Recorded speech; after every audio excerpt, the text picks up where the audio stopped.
Welcome to Just a Farm Wife with your host, Tara Emerson. Tara is a farm wife, photographer, mom, podcaster, author, public speaker, and much more. On this podcast, Tara takes listeners on a journey through all aspects of life and how we can create future growth. This podcast helps to empower women to believe they are more than the labeling that society hands them. And remember, you are never just in anything. Hello, and welcome to another episode of Just a Farm Wife. I am your host, Tara Emerson, and today we're speaking with my friend, Ginny Priem. Her and I met at TEDx in Cavalier, and it was such an honor to meet her, and I was so thankful that she agreed to do this podcast with me. She is a #1 best-selling author, just released a new book. She is a global keynote speaker and has a wonderful podcast called Unsubscribe. So make sure you take a look in the show notes to find all of her contact information and check out her podcast. When I recorded this episode, my son was at the hyperbaric clinic and I didn't have the time to record an introduction. As soon as we had gotten done with our episode, I had to go because he got out of treatment. But life is funny that way. And you have to show up no matter where you are. And showing up for yourself is the #1 most important thing that you can do. And this podcast is really important to me. I really, really enjoy doing it. And I hope that you enjoy listening. So thank you for watching and showing up in my messy life. I appreciate you and enjoy the episode. Hello and welcome. I want to welcome Ginny Priem. I am so excited to have her on the podcast today. As you can see, we are not in our regular setting. I'm at the hyperbaric clinic today with my son, and we're just getting him worked out. And we had this podcast scheduled, and I didn't want to miss it for the world because Ginny is such an amazing person, and I'm so honored that she would give me her time and space to just have a chat. So I want to welcome her, and I hope you guys enjoy her as much as I do. And yeah, hi, Ginny, the best-selling author and all these amazing things. She's a wonderful speaker. Her and I talked together at TEDx in Cavalier, and it's been such a treat to watch her grow and flourish and speak on all these international stages and do all these amazing things. So welcome. Thank you. I'm so happy to be here with you. On this show, we like to talk about being just in anything and how we minimize ourselves in order to make things comfortable for other people. And Ginny speaks a lot about those same things. I talked about it as my role as a farm wife, and that's why it's called Just a Farm Wife. And when Ginny did the TEDx, that's kind of what she talked about. I mean, we all had kind of similar themes that kind of bled into each other. And yeah, is there any way in your life that you felt like you were just in anything?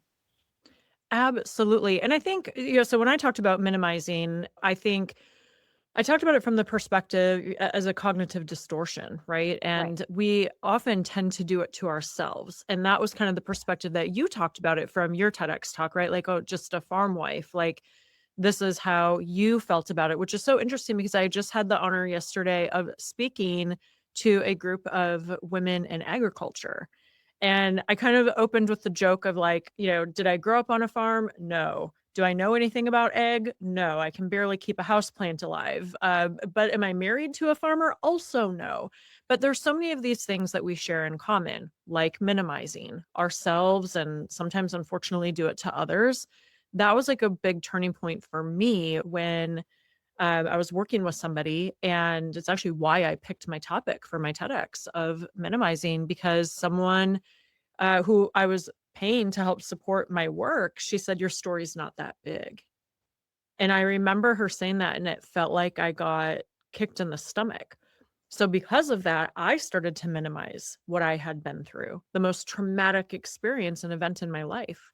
And when you're doing it to yourself and then someone else is doing it, that just compounds the impact that it has on you.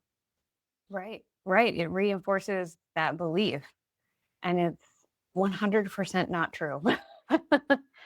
None of it is. I mean, so often that It's so easy to believe these lies that we're told. Like, you really have to give yourself space to be aware of it and where it's at within you. Because so oftentimes I find that when I notice these things starting to happen, there's a space that's within me that's allowing it and that thinks it's okay. And then when I flip that around, it's everybody else's behavior changes towards me. I mean, sometimes it doesn't because some people are people and some people don't change, but the way that other people treat you starts changing when you change that belief about yourself.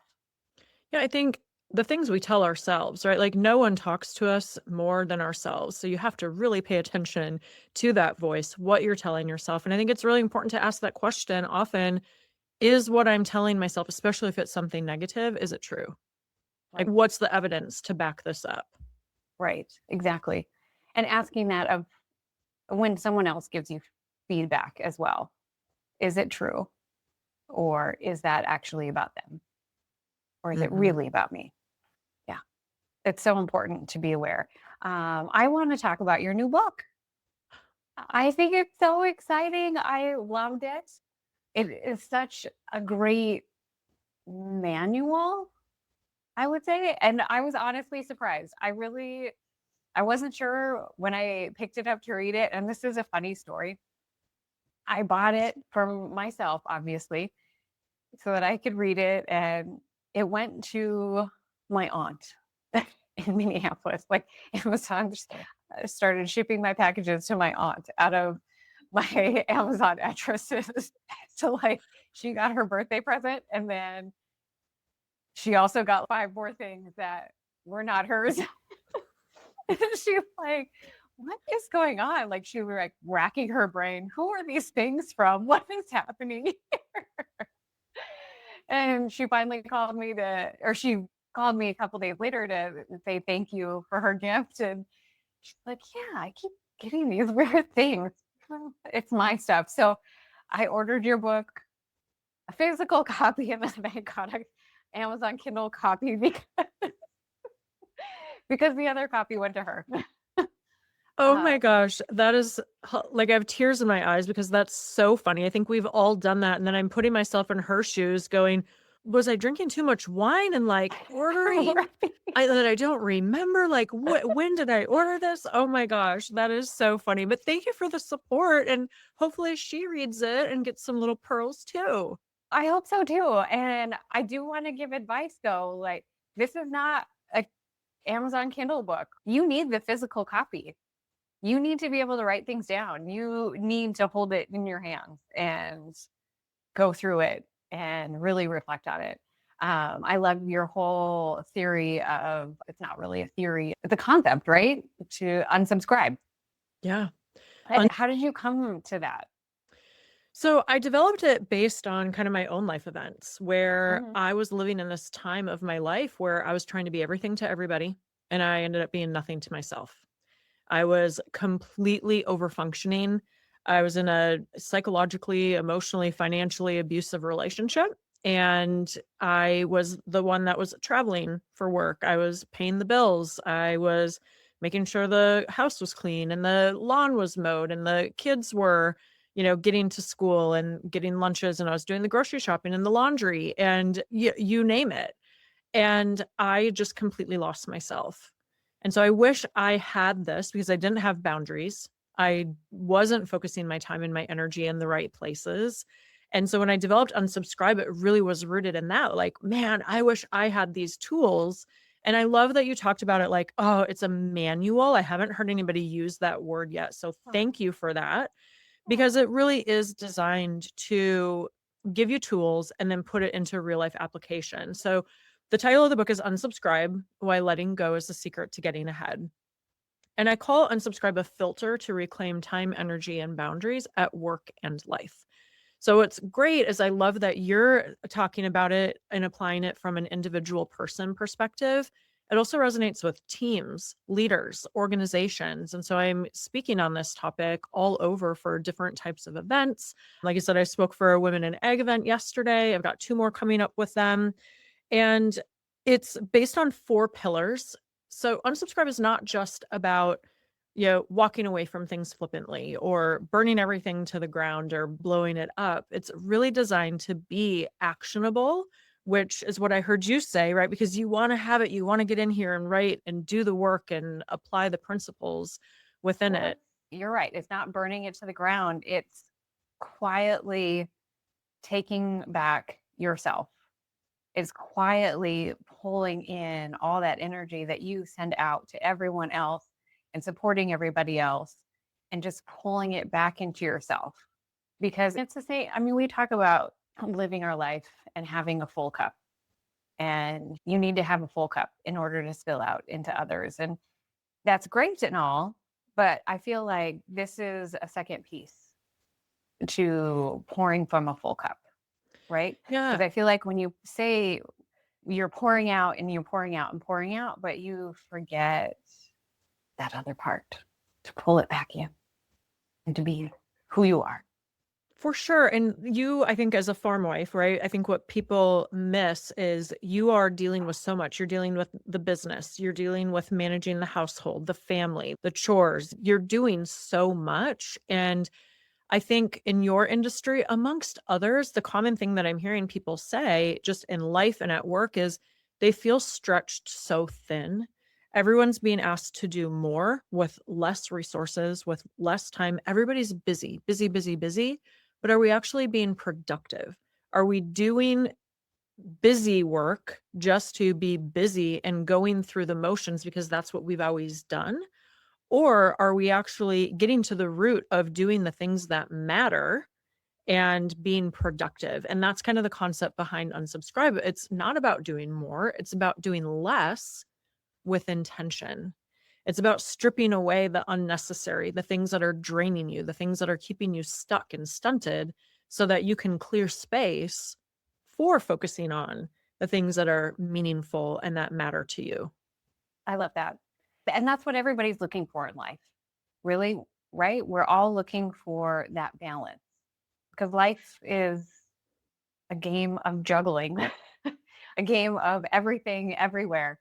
And where is it that you want to land? Because sometimes it's going to be a little bit out of balance here. And, sometimes there's more work and then less family time. Sometimes there was more family stuff than work stuff. And it's just a constant juggle. But if you're using your manual, it's easier to prioritize daily. Like after reading it, like to me, even it's kind of a daily thing. Like you're checking in with yourself daily. Like, how is this going to get me to where I want to be?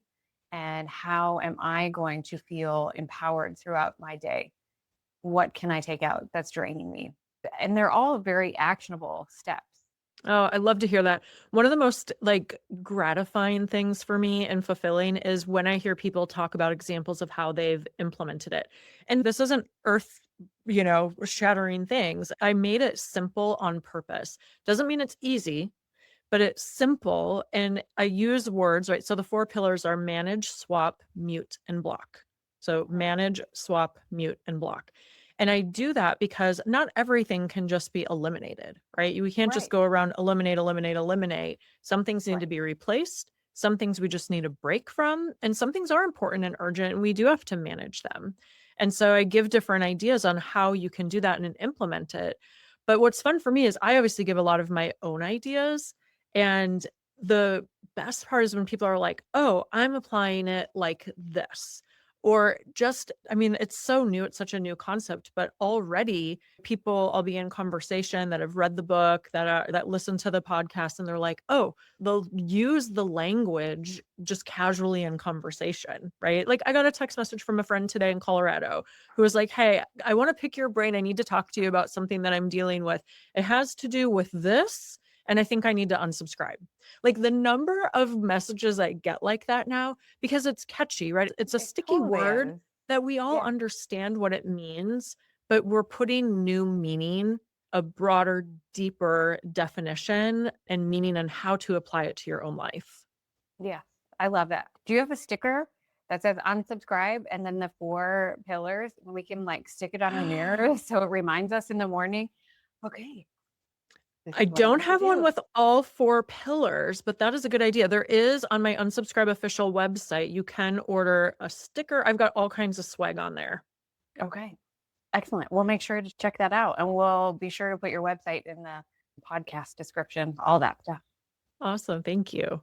The things that you've been doing are so wild and so awesome. And it's so fun to watch you travel and do exactly what you want to do. Like, you are living proof of all of these things. And there's just more and more to come.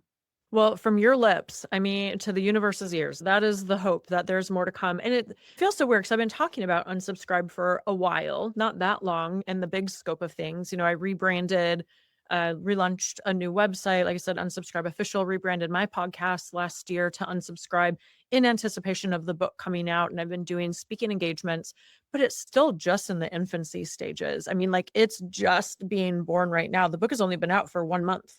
1 month That's it? tomorrow. Yeah. Oh So my gosh. it is still such my fresh little baby. And what I love about it too is like the story behind it, where it was rooted in my own traumatic experience and then kind of coming to this place. And we can talk about, if you want, some of the different ways, like some of the different examples of applying the pillars and stories that I've heard, if that's helpful, so people can think about how they can apply them to their own lives as well.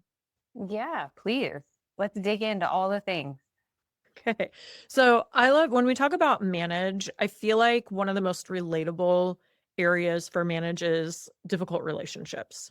We've all been there, For sure. whether it's a family member, a friend, a coworker, and sometimes we just can't remove them, right? We can't do a full unsubscribe and just, walk away. So how do we manage that relationship in a way, because we know we can't change their behavior. We can only Mhm. change our own. So what are things that we can do to manage that it makes it more approachable or more acceptable or tolerable for us in our own lives? So you can manage the frequency of interaction, the type of interaction, and then the duration. So if you're seeing somebody and you see them once a month and they are just an energy vampire and you dread it, and every time you see them, you leave going, ugh, it's just like this energy suck. You can think about, do I need to see them every month? Could it be every other month or once a quarter? Or does it have to be in person? Could it be a phone call or a text or an email? Or Mhm. does it have to be an hour? Can it be 30 minutes or 10 or 15? So you can start to manage it by putting parameters. So I'll tell you an example. I had a friend who was just really draining. The dynamics really shifted and things were feeling really off. She would call me repeatedly and I would start to put parameters and say, oh, hey, I have 15 minutes at this time. I'm going to be driving from point A to point B. Will that work? And surprisingly, she would always make it work, right? So then you kind of Yeah. are owning and you're being a steward of your own time and energy and creating a boundary in a way of how you're willing to interact with that relationship. Right. And it's very practical. I think sometimes we kind of get in our head a little bit about making those changes, that like it's bigger in our head, right? Because there's still the emotion behind it. And then how do you break it down into something simple? How do you break it down into a simple, actionable step? Like, when you talk, you're like, oh, that sounds so easy. You know? It sounds, oh, wonderful. I can do this. It's just a simple little task. But when you're in it, right? And it sometimes it consumes you, and you like, it takes a beat to get it, to be like, okay, what can I do? Where am I holding this tension in my body? Mm, that's a huge Right? one. Yeah. Mhm. Knowing that, paying attention to those signs. Well, I think you bring up a really good point. I think the word boundaries is a little overused and very misunderstood. Boundaries aren't something that we declare, right? It's not like, I'm going to Mhm. set a boundary with you, right? And I think it's really misunderstood that it's putting up walls, which it's not. It's actually just showing people where the door is so that they can continue to have access. When you implement boundaries, it's not because you're trying to shut somebody out, it's because you're trying to keep them in. And when you start to implement them, which it can be, if you've never done it, if you are a recovering people pleaser like me, it can feel really scary to start Yeah. to have parameters of what you're willing and not willing to participate in. So by starting, you will quickly start to notice who isn't meant for you because they will try to bust your boundaries, won't respect them, and the people that are meant for you because they'll actually love and respect you more for it because they Right. know and see it as you taking care of yourself, and they should want that for you too. Right. Well, and the people that do not respect your boundaries, I mean, those are the people that you allow less and less access to, right? And if you don't need to have any contact with them or interactions with them, then don't. Yeah. Like that's If you're perfectly acceptable. Absolutely. If you are trying to manage that relationship and they continue to bust, maybe you move it to a mute. Maybe that's somebody you need to say, I need a break from this person, set a time frame, journal about it in your book because there's worksheet space in Yeah. there. And you can then pay attention to how you feel at that point. And then maybe it is a block, or maybe you go back to manage. So they're designed to flow in and out of one another. It's not just like, oh, this Mhm. only goes in this pillar and that's where it stays. They can move, right? So you can move something from manage to mute or swap to manage, or ultimately you might move it to block, which is where I like to say where things go to die, right? Like block is the complete elimination and removal of something or someone from your life. So, you know, things that just don't serve you anymore, that aren't working, that don't align with this version of who you are today. And that's okay. I think that people carry around a lot of like guilt and shame about those things, or they see ending of relationships as a failure versus being able to say, thank you for being a part of this time of my life. This is what I got out of it. And then Mhm. moving on and just going, Right. this part just can't come with to this next The version of next me. chapter. Yeah, exactly. You were a part of this. Thank you. And now I've grown and shifted and we can move past that. And that is certainly okay. Yes. That's awesome. Um, the swap saying it makes you assess a lot of different things in your life, like a lot of different simple things. And it kind of falls in line too with James Clear's kind of stuff with, habit stacking and, different things like that. Because what can you swap in your daily life that brings you more energy instead of draining your energy? So I'm so glad you brought up swap and that you love that part because swap ended up being a two-page spread. I think it's on page 107. It's one of my favorite parts of the whole book where I give you these whole Oh, swap yes. this for that and Yes. just Yes. all these different ideas that we think about. We can be as high achievers, right? This kind of goes along with the just a farm wife, with the I'm just the whole minimizing, all of the things that we tell ourselves and the thoughts that we tell ourselves are the patterns and behaviors like perfectionism, like guilt, like having walls, like having self-doubt and confusion. I mean, I could talk about this all day, right? Hustle culture. So many things that we just do maybe like on autopilot that we're not actually really thinking about, and we can do things easier. And one of the examples that I love to use in swap, because sometimes we get into this all or nothing black and white thinking like, oh, well, if I can't work out for 60 minutes, then I might as well just not work out at all today. Do you have time for 15? No, I did that yesterday. I was like, I don't have time for like I have to catch myself with this stuff all the time. Like I have to use my own tools. And yesterday I was like, I don't have an hour, so I might as well do nothing. And I was like, you know what, Ginny? No, use your own principles. You have 15 minutes. And so I did 15 minutes Pilates, right? Like I was like, okay. And you know how much better I felt to do even just 15 minutes. But also, if you are injured and you can't run, can you walk?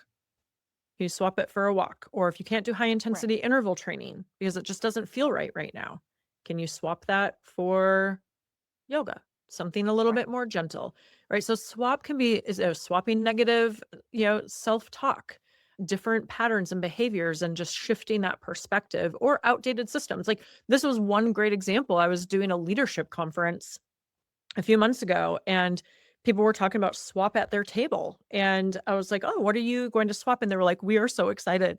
We work in payroll and we've been doing payroll by hand and we are getting to swap it for an automated payroll. Do you know how much time that is going to save us? And I was like, that is not my wheelhouse. That is not something I would have ever thought that someone would apply unsubscribe to in the workplace.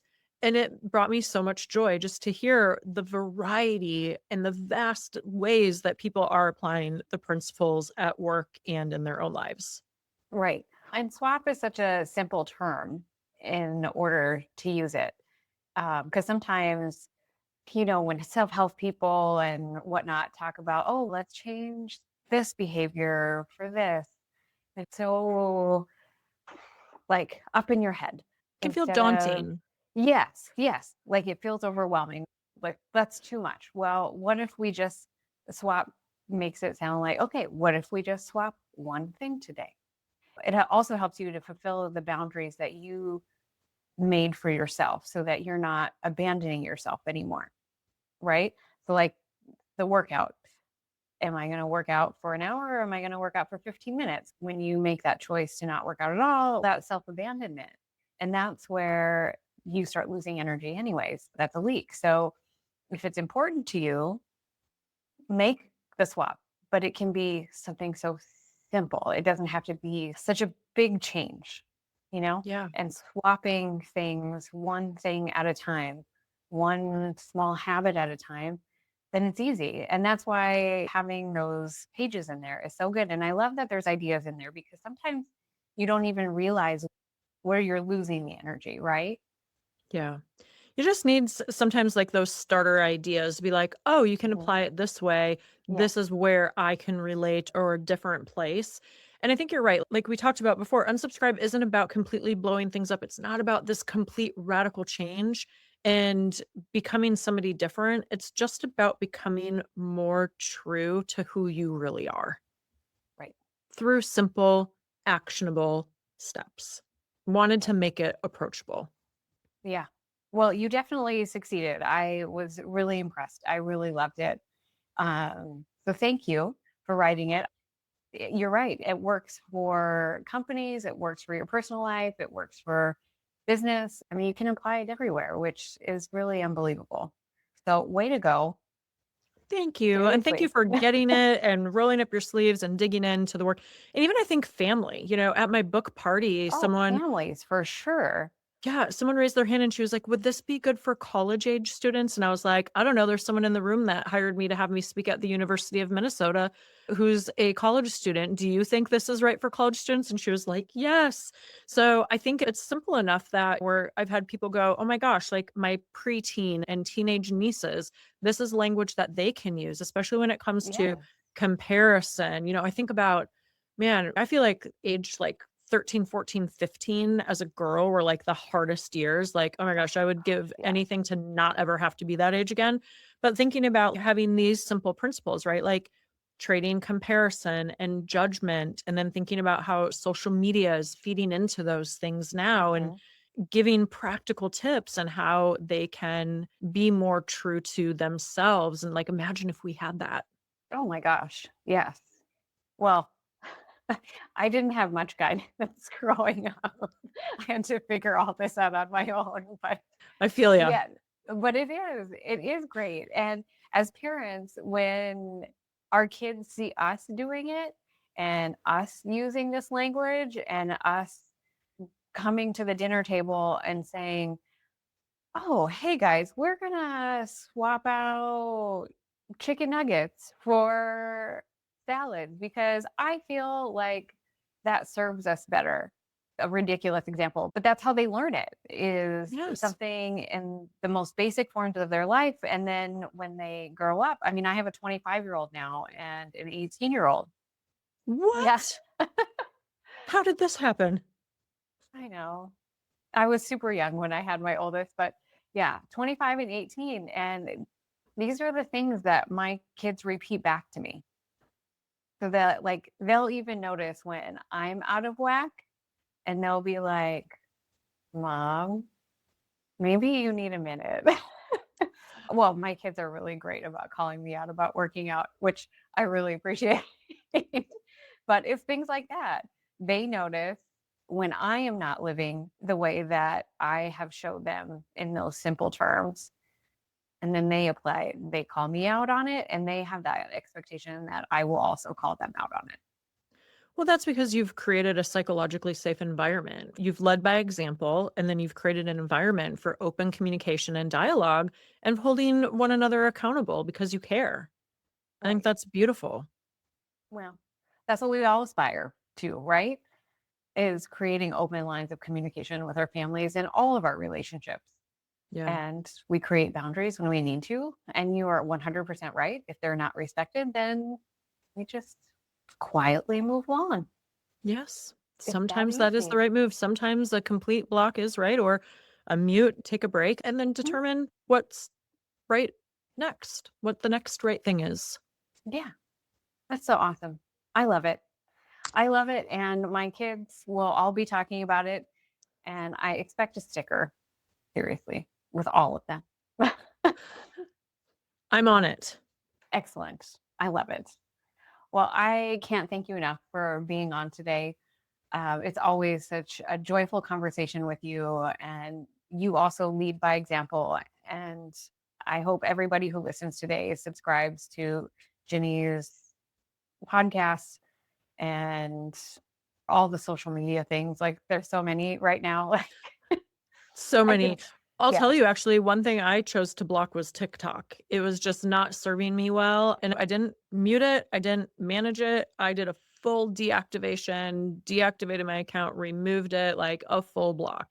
And you know what? I haven't missed good it. for you. So, like social media There is you go. another great example of things that we might, be able to utilize this for. But yeah, I'm on most all of the other platforms like YouTube, Instagram, LinkedIn, Facebook. So Yeah. you can find me there. Yeah. Yeah. Make sure to find her. And she's always traveling. She's so much fun to watch. I absolutely love it.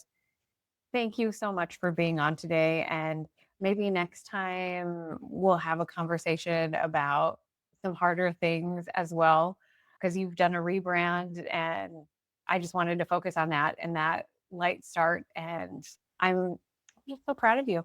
I think it's so wonderful. Thank you so much for having me. Thank you. Thank you for listening to today's episode. And remember, you are never just an anything.